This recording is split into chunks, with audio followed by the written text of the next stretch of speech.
Ok, vamos a empezar con el tema de ecuaciones diferenciales lineales. Bueno, en realidad no empezar porque ya vimos un poquito sobre ecuaciones diferenciales lineales de primer orden en el capítulo anterior, pero ahora lo vamos a ver en un contexto más general, ecuaciones diferenciales lineales de cualquier orden.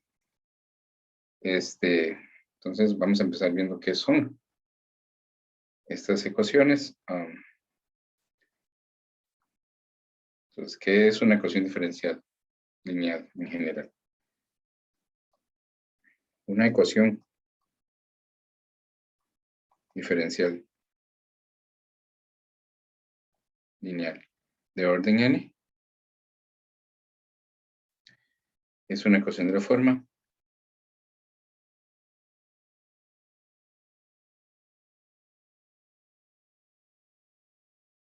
entonces esa es la forma que tienen que tener. Entonces hay un coeficiente para la derivada enésima.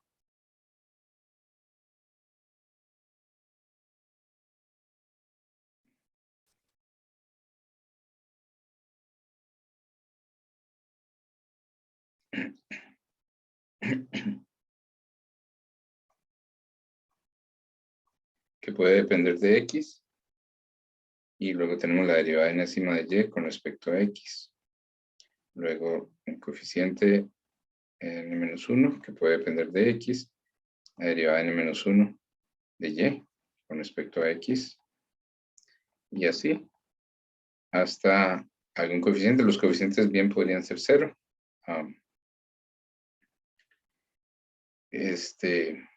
No todos, pero ya voy a explicar eso. De y de x más un coeficiente a 0 de x, y. Y esto igual a una función que depende solo de x. ¿Sí? Entonces esa es la forma.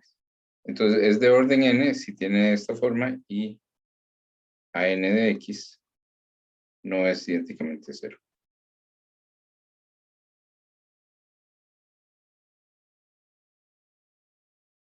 Sí, porque si fuera 0, entonces el orden sería menor. Solo para que no haya, para que sea una definición más útil. Ok, entonces es una ecuación donde tenemos coeficientes que dependen de x por derivadas de y. Suma de eso igual a una función de x. Entonces, para una ecuación de estas, el problema de valor inicial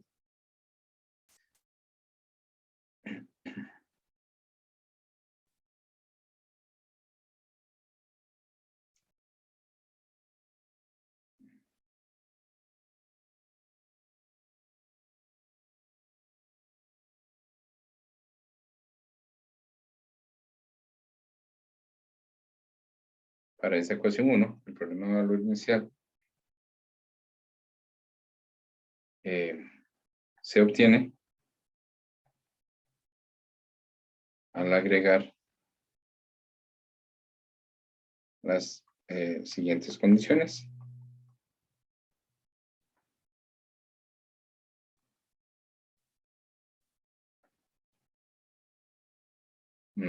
Entonces ocupamos una condición para y en un punto x0, una para la derivada de y así. Ven que para el caso de una ecuaciones de orden 1, que son las que ya vimos, solo había que especificar y en el punto, ¿verdad? Ahora tenemos que especificar las n-1 primeras derivadas.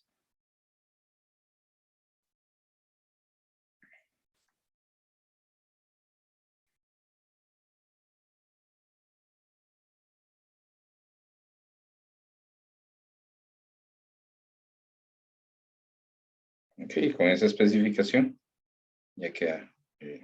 Un segundo para cerrar esto.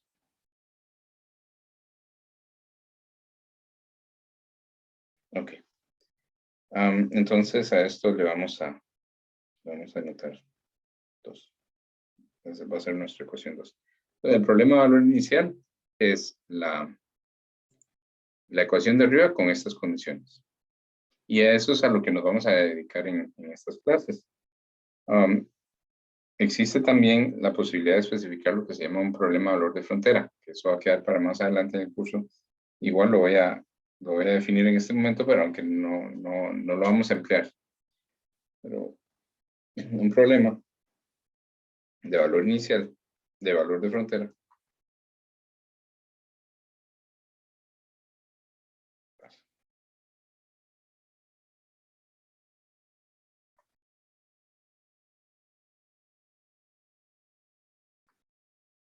Ay, algo está pasando.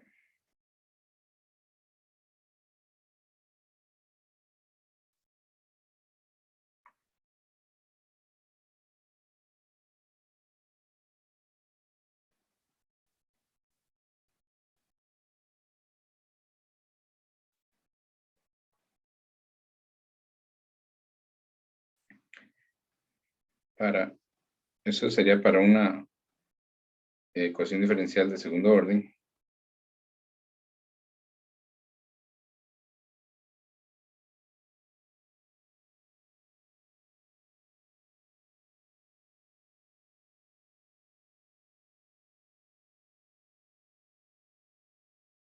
Entonces, es de la forma, pues, ¿cómo sería un problema de valor inicial? Tenemos la ecuación, por un lado. Entonces, como es de segundo orden, la ecuación sería A2x por la segunda derivada y de x, luego A1x por la primera derivada de y de x, más A0x por y, igual a una función g de x. Entonces, esa es la parte de la ecuación, y esta es una ecuación de segundo orden, como ya vimos. Y ahora agregamos esta primera parte, que es como decir la condición inicial. En un punto A, y vale y0, solo que la otra condición, esta es de segundo orden. Si fuera un problema de valor inicial, agregaríamos una condición para la derivada. Pero en vez de hacer eso, especificamos lo que sería el valor de la función en otro punto. Ok, entonces, un poco el dibujo es así. Digamos, la interpretación intuitiva. Aquí tenemos X, aquí Y. En el caso del problema de valor inicial, en un punto X0, conocemos el valor de la función y sus derivadas. Y lo que queremos es resolver la ecuación diferencial para conocer, y en este caso el X se interpreta como tiempo normalmente, conocer a futuro cómo evoluciona el sistema. Ok, ese es el problema de valor inicial. Entonces conocemos las cosas hoy y queremos saber a futuro cómo va a evolucionar el sistema. En el caso del problema de frontera, interpretamos X más bien como distancia, como es una unidad de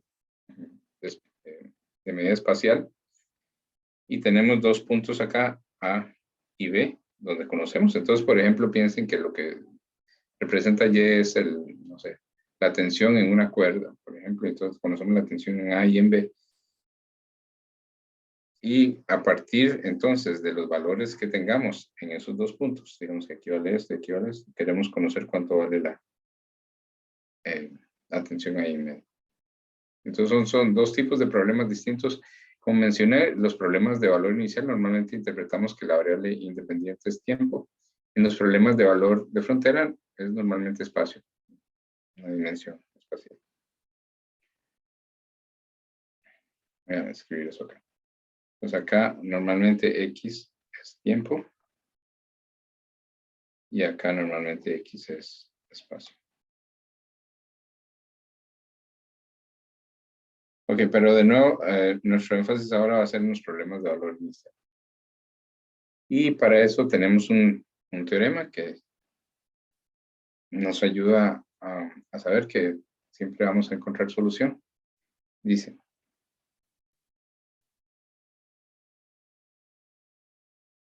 sean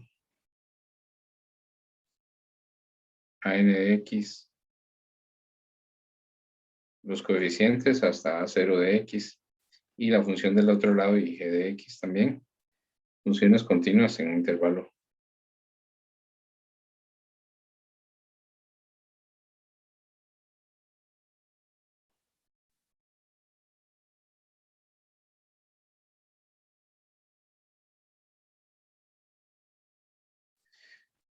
en un intervalo I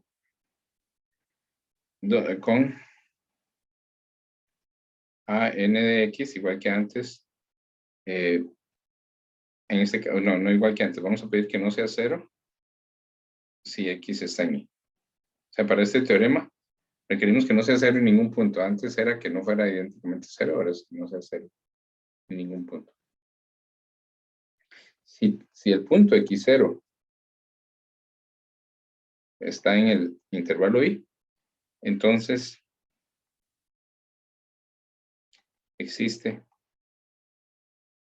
una única solución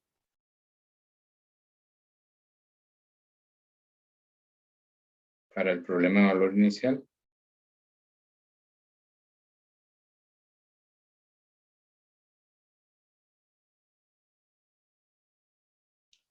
que era la ecuación 1 de arriba y las condiciones 2. Entonces me voy a volver para recordarlo.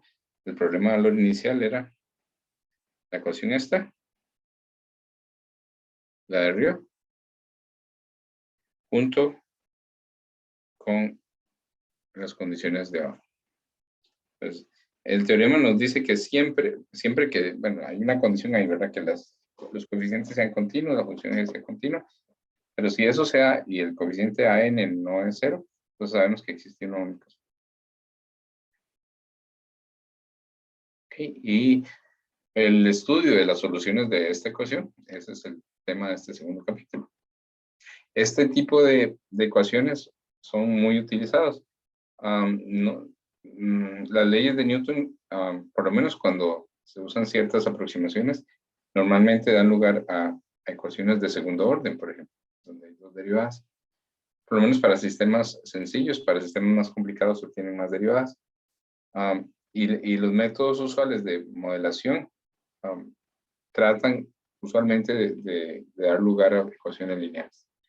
Son aproximaciones en general, ¿verdad? Porque muchas veces las ecuaciones más, digamos, más acertadas serían no lineales, pero lo que se hace es aproximar por este tipo de ecuaciones. Ok, para efectos de ver los métodos para ecuaciones lineales y resolver este tipo de problemas, vamos a introducir un par de conceptos más. Definición.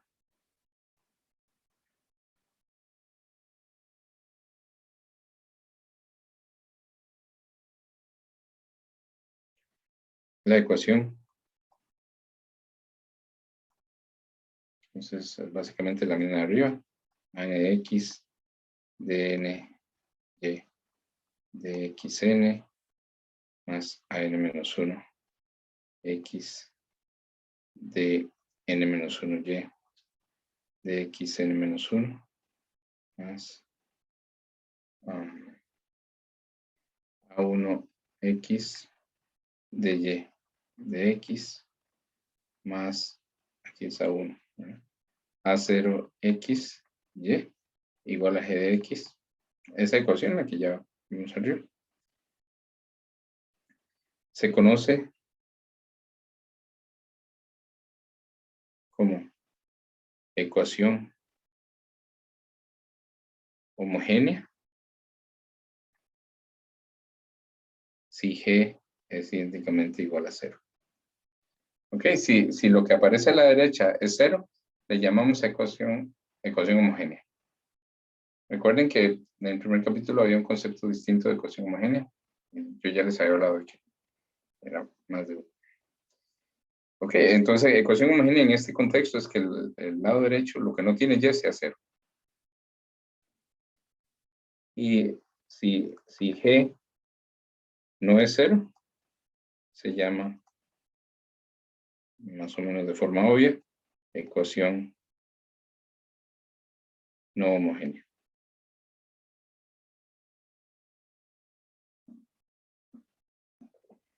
Okay.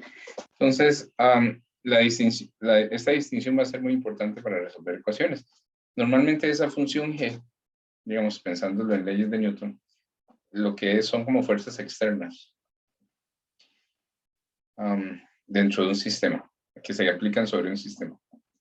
Ahora, lo interesante de este concepto de ecuación homogénea es que para resolver el problema usual es la no homogénea, ¿verdad? Que sí hayan fuerzas externas. Pero para resolver el problema donde sí hay fuerzas externas, los métodos normalmente pasan por primero resolver el problema donde no hay, es decir, el problema homogéneo, la ecuación homogénea, y luego usar esos resultados para resolver el problema general, donde sí hay fuerzas externas, o sea, la no homogénea.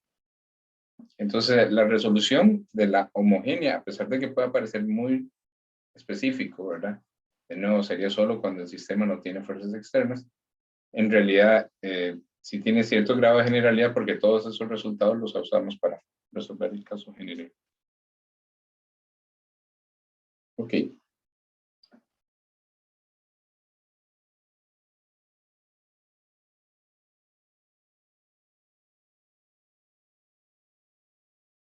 Vamos a ver.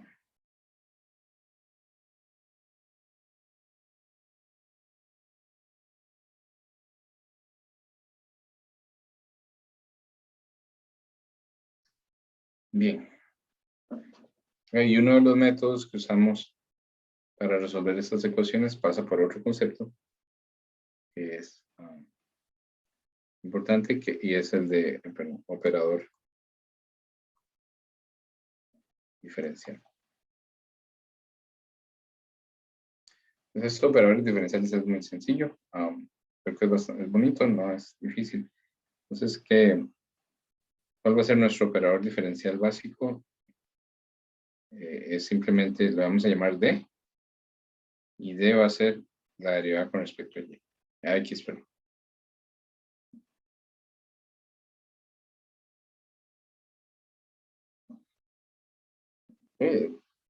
Operador diferencial, ¿qué significa eso? Que opera, que hace trabajo sobre algo. Entonces va a tomar una función y le va a aplicar la derivada con respecto a X. Eso es lo que hace.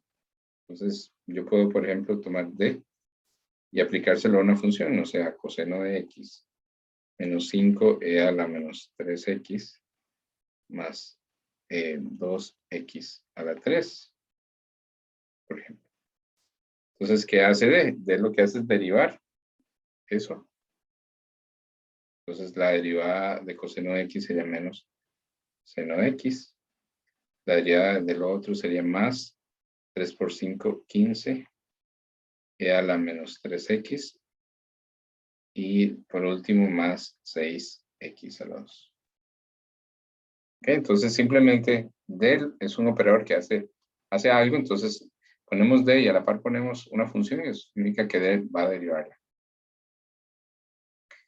Una de las ventajas de trabajar con la notación esta de D, en vez de poner D de Y, con esto que está acá en vez del lado derecho, es que, por ejemplo, si ocupamos sacar una segunda derivada, simplemente escribimos D al cuadrado. Entonces, es como hacer el trabajo dos veces. La operación la hacemos dos veces.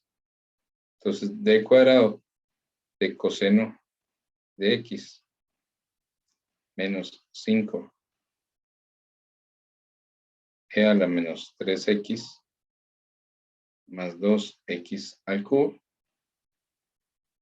Esa sería la segunda derivada. Entonces, eso sería la primera derivada de la primera derivada. Y la primera derivada está ahí arriba. Es menos seno de X más 15e a la menos 3X más 6X al cuadrado. Y esa derivada daría menos coseno de X. 3 por 15, 45 menos 45 e a la menos 3X más 2 por 6, 12, 15. Ok, algo. 12X.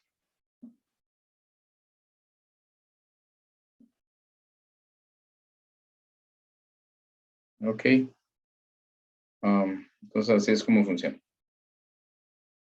¿En qué nos ayuda esto? Por ejemplo, es un tema más de notación, pero que sí es útil. Por ejemplo, la ecuación 1, la ecuación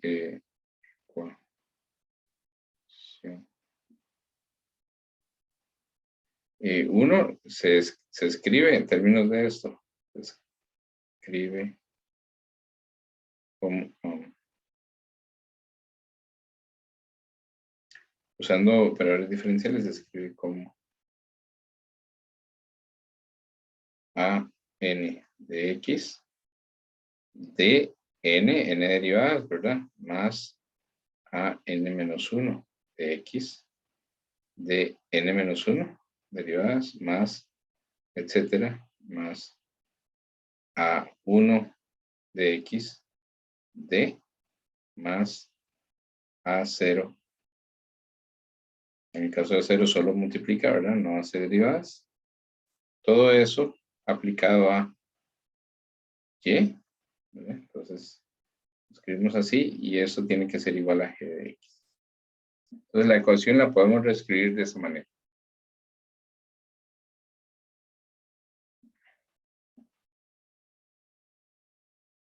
Ejemplo.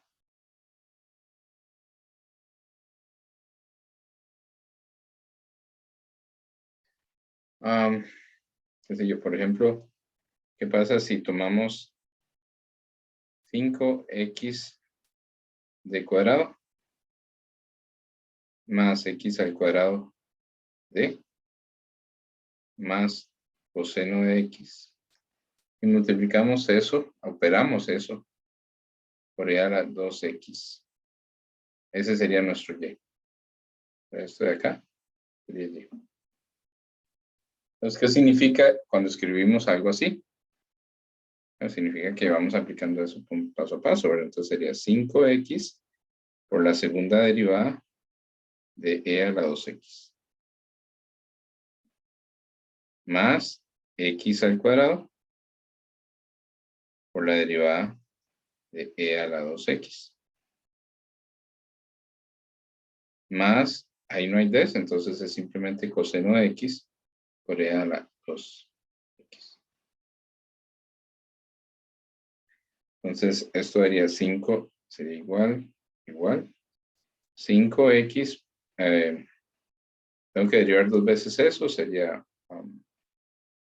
sale en 4, 20, x e a la 2x, más, ahí hay que derivar una vez, sale un 2, x al cuadrado e a la 2x, más coseno de x e a la 2x. Y esa es la forma en que se aplica. Entonces, eso que aparece ahí a la izquierda, acá. Entonces, esa es una suma de estos Ds combinado con funciones, etcétera. Eso es lo que llamamos un operador también. D es un operador, pero eso también es un operador. Los operadores normalmente los vamos a denotar con la letra L. Entonces, L sería un tipo de operador diferencial. El operador diferencial básico es D, pero haciendo combinaciones lineales de los Ds, digamos a L que es un operador diferencial más general. Entonces, L es un operador diferencial. Igual acá arriba, en lo que veníamos haciendo, esto que está acá, sería el L. Vea que estos tipos de operadores, los voy a escribir aquí otra vez. L sería como a, n, x, de n más, Ya no voy a escribir todo, solo el primero y el último, a0, x. Eso sería un operador diferencial. ¿Ok? Este tipo de operador diferencial en particular se conoce como un operador lineal. L de este tipo es lineal. Lineal en el espacio de funciones diferenciables.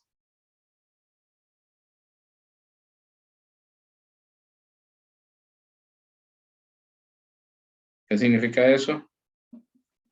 Significa que si tomamos una función diferenciable f o dos, f y g, digamos, estos son funciones diferenciables.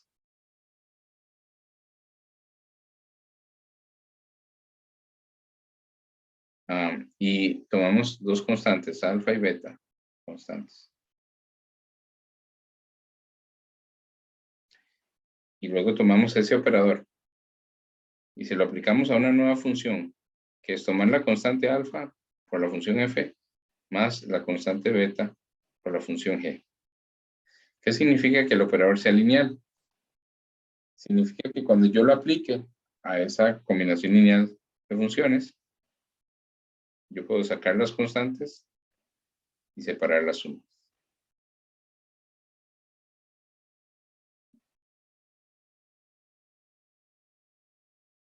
¿Okay?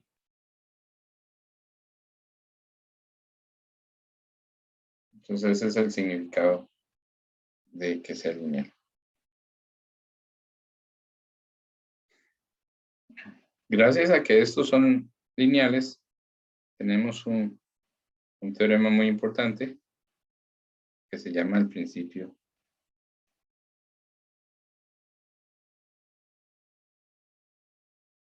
de superposición.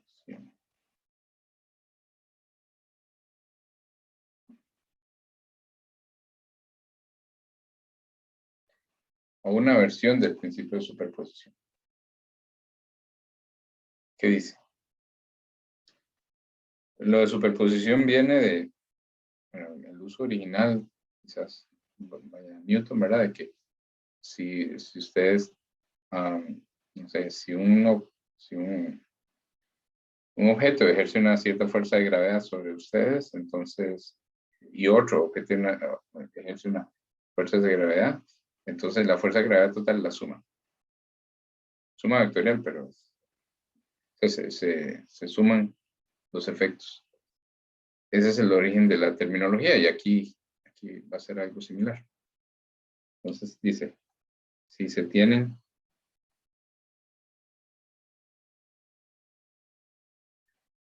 Y1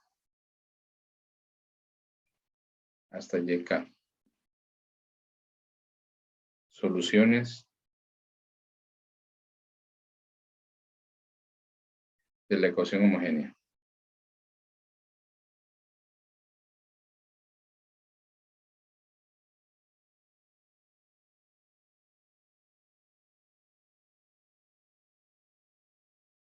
Recuerden, la ecuación homogénea es la que tiene el lado derecho igual a 0, G igual a 0. Entonces, todas esas son soluciones de la ecuación homogénea. Entonces,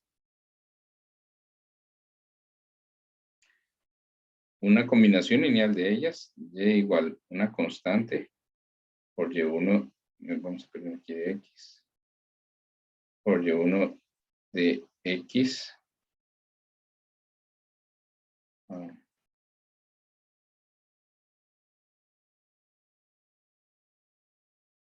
más otra constante por Y2 de X, más, etcétera, más una constante por YK de X.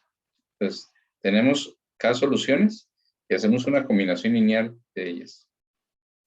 C1 hasta CK son funciones, son constantes, números reales. Entonces, tenemos K soluciones, hacemos una combinación lineal. Esa combinación lineal es solución. Es también solución.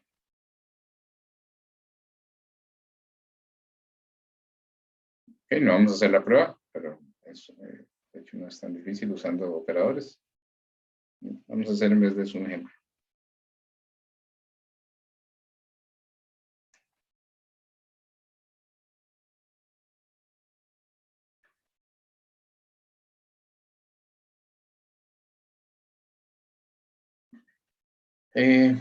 Considere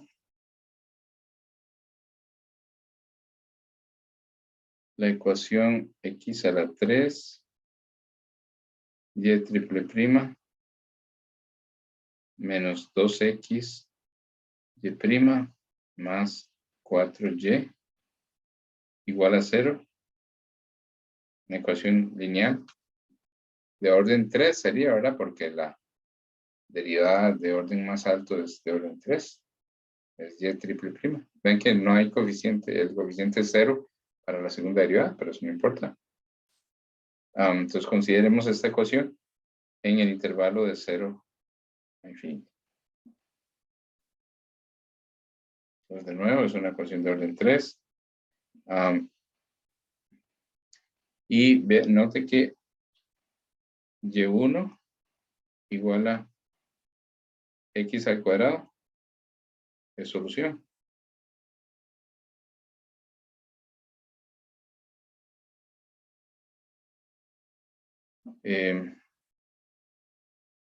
¿Verdad? Eso se puede chequear.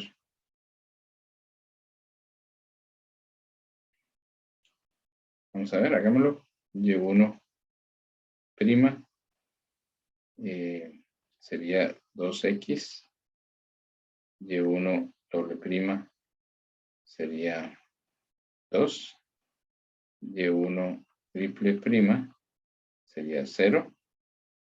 Y ahí ustedes pueden ver entonces que cuando se hace esa combinación, x a la 3, y1 triple prima, menos 2x, y1 prima, más 4y1, efectivamente da 0. Porque es 2, 4 menos 4x al cuadrado, más 4x al cuadrado. Entonces va a 0. Ok, esa es la solución. Y hay otra que ya no voy a comprobar, pero no es difícil hacerlo, ¿verdad? Solo que hay que tener un poco de paciencia. Y2 igual a x al cuadrado.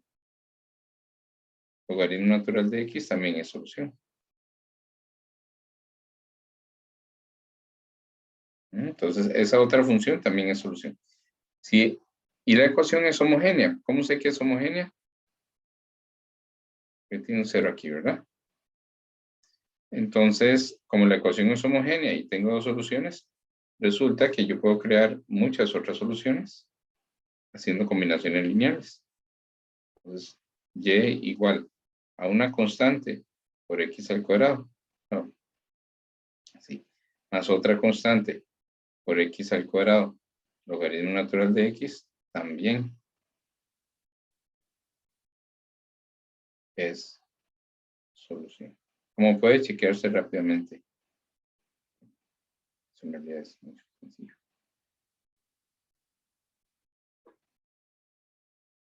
Ok.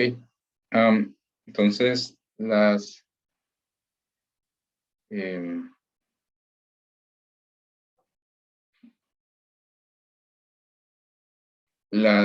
ecuaciones homogéneas, si tenemos dos soluciones, o cada soluciones, podemos encontrar infinitas soluciones haciendo combinaciones lineales. Ahora, esto debería recordarles lo que pasaba en álgebra lineal, ¿verdad? Que creo que todos han llevado álgebra lineal. En álgebra lineal también ese era el caso. Cuando teníamos la solución de un sistema, bueno, había, eso es como algo aparte, nada más para recordar. Si teníamos AX igual B, ¿verdad? Ese era el sistema general, pero el sistema homogéneo era AX igual 0. Y el sistema homogéneo, las soluciones, si yo hacía combinación lineal de las soluciones, seguían siendo soluciones del sistema homogéneo. Tanto así que eso tenía nombre, se llamaba el núcleo o el kernel de la matriz A. Era un subespacio. Subespacios lineal significaba que combinaciones lineales seguían estando ahí. Entonces, hay una analogía directa y no es fortuita, de hecho, tiene su razón de ser entre la teoría de ecuaciones lineales y la teoría de matrices que ustedes estudiaron en otro curso. Ok.